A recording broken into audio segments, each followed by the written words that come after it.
fourscore and 7 years ago, our fathers brought forth on this continent a new nation, conceived in liberty and dedicated to the proposition that all men are created equal.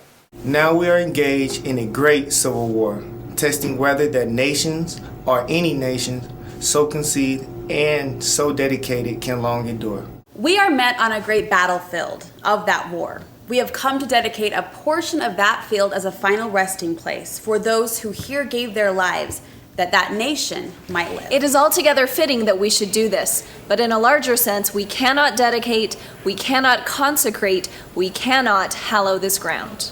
The brave men, living and dead, who struggled here have consecrated it far above our poor power to add or detract. The world will little note nor long remember what we say here, but it can never forget what they did here. It is for us, the living, rather to be dedicated here to the unfinished work which they who fought here have thus far so nobly advanced.